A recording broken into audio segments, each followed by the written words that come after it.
દર્શક મિત્રો, આપ નિહાળી રહ્યા છો એસ લાઈવ ન્યૂઝ બુલેટિન। નજર નાખીએ અત્યાર સુધીના મુખ્ય સમાચારો પર। ધોળાવીરામાં આજથી 161 કિલોમીટરની લાંબી આંતરરાષ્ટ્રીય રણ રેસ। મુખ્યમંત્રીએ રાજ્યના સૌપ્રથમ કચ્છના ઇન્ડસ્ટ્રીયલ પ્રમોશન સેલનું કર્યું ઉદ્ઘાટન।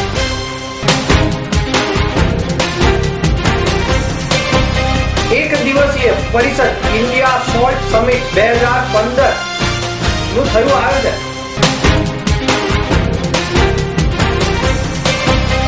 રાજ્ય સરકાર દ્વારા નવી ઔદ્યોગિક નીતિ 2015 જાહેર।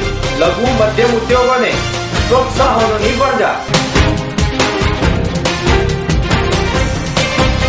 7મી જાન્યુઆરીથી આંતરરાષ્ટ્રીય પતંગ મહોત્સવ। 388 પતંગબાજો રિવરફ્રન્ટ ખાતે પ્રદર્શિત કરશે પોતાનું કૌશલ્ય। દેશના સૌપ્રથમ ડેઝર્ટ અલ્ટ્રા ટેલ દોડ રન ધ રણ કચ્છના ધોળાવીરા ખાતે નો આજથી પ્રારંભ થયો છે, જેમાં ગત વર્ષની 3 રેસ ઉપરાંત આ વર્ષે 161 કિલોમીટરની લાંબી જીપીએસ નેવિગેટર રેસ પણ યોજાઈ છે, જેમાં રૂટ પર કોઈ પણ માર્ગ ચિહ્ન નહીં મૂકવામાં આવે। દોડવીરોએ પોતાની સમજ, અનુભવ અને ટેકનોલોજીના આધારે આ રેસ પૂરી કરવાની રહેશે। રાજ્યના પ્રવાસન મંત્રી સૌરભ પટેલે જણાવ્યું કે રન ધ રણ આગામી 6 થી 9 ફેબ્રુઆરી 2015 દરમિયાન યોજાનારી દેશની સૌપ્રથમ ડેઝર્ટ અલ્ટ્રા ટેલ દોડ છે, જે ગુજરાતમાં ધોળાવીરા ખાતે આવેલા કચ્છના મોટા રણમાં યોજાઈ રહી છે। પર્યટન વિભાગ, ગુજરાત સરકાર તથા ટુરિઝમ કોર્પોરેશન ઓફ ગુજરાતે આ રેસને સહયોગ જાહેર કર્યો છે। આ એક આંતરરાષ્ટ્રીય સ્પોર્ટ ઇવેન્ટ છે। આ રેસ મુખ્યમંત્રી આનંદીબેન પટેલના વિવિધ પર્યટન સ્થળોને આગવી ઓળખ સાથેના વિકાસના પ્રોત્સાહનના વિઝન રૂપે છે। રન ધ રણની પ્રથમ આવૃત્તિમાં 3 રેસ હતી, જેમાં 21 કિલોમીટર, 42 કિલોમીટર અને 101 કિલોમીટર રેસનું આયોજન કરવામાં આવ્યું હતું, જ્યારે બીજી આવૃત્તિમાં 161 કિલોમીટરની રેસનો સમાવેશ કરાયો છે। દેશ વિદેશના આશરે 150 થી વધુ રમતવીરો ભાગ લેવાના હોય કુલ 7 દેશના 15 થી 17 રમતવીરો પણ જોડાઈ રહ્યા છે। મુખ્યમંત્રી આનંદીબેન પટેલે વાઇબ્રન્ટ ગુજરાતની પૃષ્ઠભૂમિ અંતર્ગત કચ્છ જિલ્લામાં રાજ્યના સૌપ્રથમ ઇન્ડસ્ટ્રીયલ પ્રમોશન સેલનું ઉદ્ઘાટન કરી રાજ્યમાં રોકાણકારોને પ્રોત્સાહન આપવા માટે યોગ્ય માહોલ સર્જ્યું છે। ઉદ્ઘાટન સમારંભ મુખ્યમંત્રી ગાંધીનગર સ્થિત કચેરીમાં યોજવામાં આવ્યો હતો।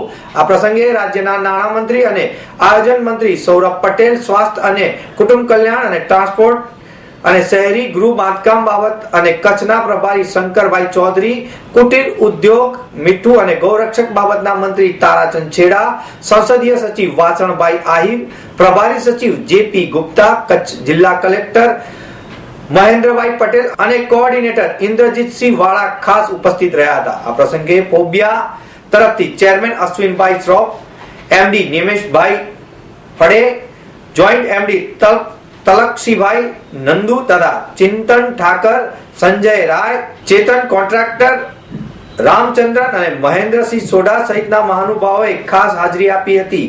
રાજ્યના સૌપ્રથમ અને આગવા પ્રકારના ઇન્ડસ્ટ્રીયલ પ્રમોશનલ સેલની સંકલ્પના કચ્છના કલેક્ટર MS પટેલ દ્વારા રજૂ કરવામાં આવી હતી, જેને કચ્છના ઔદ્યોગિક સંગઠન federation of Kutch industries association ફોબિયાની મદદથી વિકસાવવામાં આવ્યું છે। આઈપીસી નો પ્રથમ ઉદ્દેશ કચ્છમાં રોકાણ કરનારા રોકાણકારોને સુવિધા પૂરી પાડવાનો છે। આ કેન્દ્રીય મધ્યસ્થ એજન્સી તરીકે કામ કરશે અને તે સંભવિત રોકાણકારોને સંશોધન તેમજ પ્રવેશ પ્રક્રિયા, દસ્તાવેજ સંબંધી અને ચેકલિસ્ટ વગેરેની માહિતી પૂરી પાડી તેમને પ્રોજેક્ટ ઝડપી પૂરો થાય તે માટે મદદરૂપ થશે। વાઇબ્રન્ટ ગુજરાત 2015ની જે સમિટ થવાની છે એના સંદર્ભે કચ્છના વહીવટીતંત્રે federation of Kutch industries association ફોકિયાની સાથે રહી અને નવા ઉદ્યોગોને આવકારવા માટે અને જે ઉદ્યોગો ચાલુ છે એમના પ્રશ્નો સોલ્વ કરવા માટે ઇન્ડસ્ટ્રીયલ પ્રમોશન સેલની રચના કરી છે, જ્યાં તમામ ડિપાર્ટમેન્ટો ઇન્ડસ્ટ્રી સાથે બેસી અને નવા એન્ટરપ્રેન્યોર સાથે બેસી અને એમને માર્ગદર્શન આપશે। કચ્છમાં આપ જાણો છો એ રીતે દરિયા કિનારો છે, બહુ સારા પોર્ટ છે, કચ્છમાં રણ છે, મીઠાનો ઉદ્યોગ છે, ઇમ્પોર્ટ એક્સપોર્ટ સૌથી વધારે થાય છે અને કચ્છમાં રોડ કનેક્ટિવિટી બહુ સારી છે, એરપોર્ટ કનેક્ટિવિટી છે, 2 પોર્ટ છે એક જ જિલ્લામાં, કંડલા અને ભુજ. એટલે આ ભૂકંપ પછી જે 1 લાખ કરોડ ઉપરાંતનું ઇન્વેસ્ટમેન્ટ આવ્યું છે ત્યાં આગળ છેલ્લા 10 વર્ષમાં 60% ઇન્ડસ્ટ્રીયલ ગ્રોથ બન્યો છે અને એટલું મોટું પોટેન્શિયલ છે. એટલે અમે શું પોટેન્શિયલ છે એ અત્યારે દુનિયા સમક્ષ મૂકવા માટે આજે અમે કોફી ટેબલ બુક અને એક ઓડિયો વિઝ્યુઅલ વિમોચન કરાવ્યું છે માનનીય મુખ્યમંત્રીશ્રીના હસ્તે.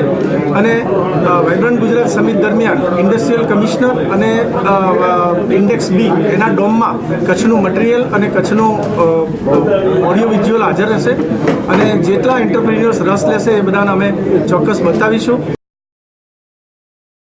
આમ કચ્છમાં નવો પ્રોજેક્ટ સ્થાપવાની સમગ્ર પ્રક્રિયા અસરકારક અને કાર્યક્ષમ બની રહેશે. કચ્છમાં આવતા રોકાણકારો માટે કેન્દ્ર વન સ્ટોપ સોલ્યુશન બની રહેશે. આ પ્રસંગે મુખ્યમંત્રીએ રોકાણકારોના એક મહત્વના સ્થળ તરીકે કચ્છ પર આધારિત કોફી ટેબલ બુક અને ઓડિયો વિઝ્યુઅલ દસ્તાવેજનું ફિલ્મનું અનાવરણ પણ કર્યું હતું.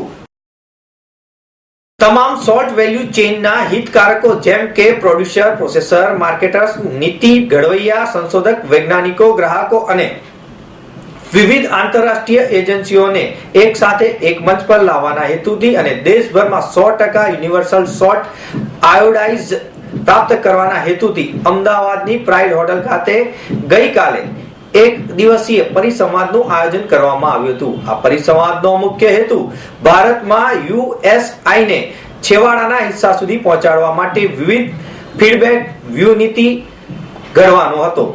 ઇન્ડિયા સોલ્ટ સમિટ અંગે ફેન્ટ્રલ ગ્રોથ એડવાઇઝરીના સીઈઓ કુચી બોટલા શ્રીનિવાસે જણાવ્યું હતું કે ઇન્ડિયન સોલ્ટ સમિટ 2015 એ દેશમાં 100% યુએસઆઈ પ્રાપ્ત કરવા અંગેની સ્પષ્ટ વ્યૂહ નીતિ નક્કી કરવાના પડકારો અને વિવિધ મુદ્દાઓ પર લક્ષ્ય આપશે.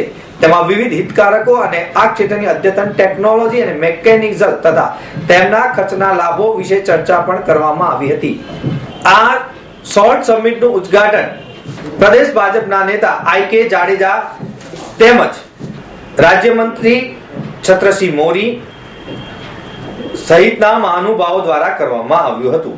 આ અંગે ઇન્ડિયન સોલ્ટ મેન્યુફેક્ચરિંગ એસોસિએશનના પ્રમુખ બચુભાઈ આહિરે જણાવ્યું કે મને ખુશી છે કે આવું મહત્વપૂર્ણ પ્રદર્શન ગુજરાતમાં યોજાઈ રહ્યું છે, જેનાથી ગુજરાતના મીઠા ઉદ્યોગકારોને ખૂબ જ ફાયદો થશે તેમ તેમણે જણાવ્યું હતું. આજે એક દિવસનો અહીંયા સેમિનાર યોજવામાં આવ્યો છે.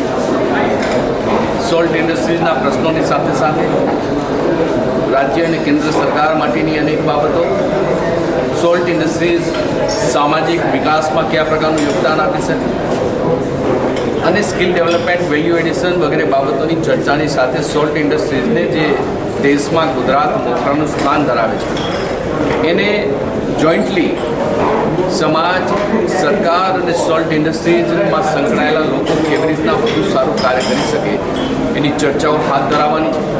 અને આખા દિવસની ચર્ચાના અંતે એમના જે કંઈ કન્ક્લુડ હશે, એમનું જે કંઈ તારણો હશે એ રાજ્ય સરકાર પાસે, સમાજ પાસે અને અન્ય કેન્દ્ર સરકાર પાસે પણ મૂકવામાં આવશે. Vibrant Gujarat global investor summit 2015 દરમિયાન રાજ્યમાં માઇક્રો, લઘુ અને મધ્યમ ઉદ્યોગોના વિકાસ દોડ ઓર તેજ બને તે માટે રાજ્ય સરકારે મુખ્યમંત્રી આનંદીબેન પટેલના માર્ગદર્શનમાં નવી ઔદ્યોગિક નીતિ 2015 ખાસ પ્રોત્સાહન આપ્યા છે, જે અંતર્ગત નવા ઉદ્યોગોને બેંકના ટર્મિનલ લોન ₹25 લાખ સુધીની રોકડ સહાય અપાશે તેમ રાજ્યના નાણામંત્રી સૌરભ પટેલે જણાવ્યું. રાજ્યના માઇક્રો, લઘુ અને મધ્યમ એકમથી સમૃદ્ધ બને ત્યારે નવી ઔદ્યોગિક નીતિ નો પ્રોત્સાહન એમએસઆઈ નું નવું બળ પ્રદાન કરશે. રાજ્યમાં કુલ એમએસએમઈ માંથી 1,76,060 એમએસએમઈ મેન્યુફેક્ચરિંગ સેક્ટરમાં નોંધાયેલા છે, જેમાં કુલ 71,105 કરોડનું મૂડીરોકાણ થયું છે. અંદાજે 18 લાખ જેટલી વ્યક્તિઓને રોજગારી પૂરી પડાય છે. ત્યારે આવા એકમોને પ્રોત્સાહિત સહાય મળવાથી ગુજરાત ગ્લોબલ મેન્યુફેક્ચરિંગ નું હબ બનશે અને વડાપ્રધાન નરેન્દ્ર મોદીના મેક ઇન ઇન્ડિયા સપનાને સાકાર કરવા ગુજરાત અગ્રેસર રહેશે તેમ પણ મંત્રી સૌરભ પટેલે જણાવ્યું હતું. મહિલા, એસસી, એસટી, વિકલાંગ સાહસિકો ઉપરાંત યુવા ઔદ્યોગિક સાહસિકોને ખાસ પ્રોત્સાહન રૂપે 1% વધારાની વ્યાજ સહાય અપાશે. વેન્ચર કેપિટલ સહાય ઇનોવેટર ટેકનોલોજીના સંપન્ન નવા ઉદ્યોગકારોને મૂડીના અભાવે ઉદ્યોગ સ્થાપી ન શકાય તેવા સંજોગોમાં ઇનોવેટિવ ટેકનોલોજીના સાથે નવા ઔદ્યોગિક સાહસિકોને ઇનોવેટિવ પ્રોજેક્ટ સ્થાપવાના સહાય રૂપે વેન્ચર કેપિટલ સહાય યોજના હેઠળ રૂપિયા 3.50 લાખની ઇક્વિટી લોન પણ આપવામાં આવશે. દેશમાં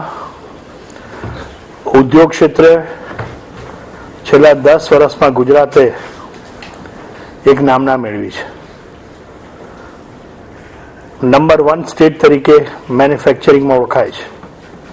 રોજગારી આપવામાં બી પ્રથમ સ્થાને છે. આ ધ્યાનમાં રાખીને આ ઉદ્યોગ નીતિ 2015 ગુજરાતને એક ગ્લોબલ મેન્યુફેક્ચરિંગ હબ બનાવવા માટે, ગુજરાતને એક સૌથી વધારે રોજગારીની તકો આપવા માટે આ નીતિ આદરણીય મુખ્યમંત્રી શ્રી આનંદીબેને ઉદ્યોગ નીતિ 2015 જાહેર કરી છે. આની અંદર આવતા દિવસોમાં મેક ઇન ઇન્ડિયા, જે આદરણીય પ્રધાનમંત્રીશ્રીનું સપનું છે કે પ્રોડક્ટ્સ ભારત દેશમાં જ બનવી જોઈએ અને અહીંયાથી દેશ અને દુનિયામાં બહાર જાય, એના માટે ગુજરાત પહેલ કરશે. આ નીતિમાં એની જોગવાઈ કરવામાં આવી છે. રાજ્ય સરકાર દ્વારા આગામી 7મી જાન્યુઆરી 2015 થી 27મો આંતરરાષ્ટ્રીય પતંગ મહોત્સવની ઉજવણી કરાવવામાં આવશે. આ વખતે વિશ્વના 29 દેશોના 150 અને 10 રાજ્યોના 228 મળીને કુલ 388 પતંગબાજો રિવરફ્રન્ટ ખાતે પોતાનું કૌશલ્ય બતાવશે.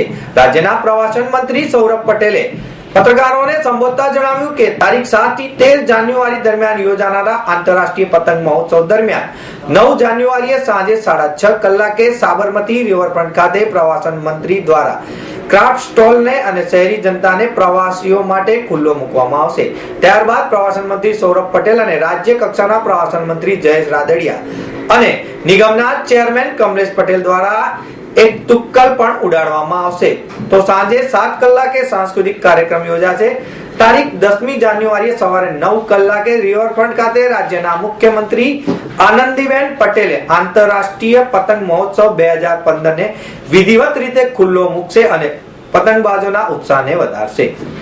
તેમજ ભાગવત વિદ્યાપીઠના વિદ્યાર્થીઓ દ્વારા આદિ સ્તુતિ પ્રસ્તુત કરાશે. સૂર્ય સ્તુતિ સાથે 2000 વિદ્યાર્થીઓ દ્વારા સૂર્ય નમસ્કાર પણ કરવામાં આવશે. આંતરરાષ્ટ્રીય પતંગ ઉત્સવના ભાગ લેનારા દેશોમાં Malaysia, Nigeria, Argentina, Poland, Ukraine, US, UK, Afghanistan, Mongolia, Myanmar, Rwanda, Uganda, Sri Lanka, Syria, Tajikistan અને થાઇલેન્ડનો સમાવેશ થાય છે.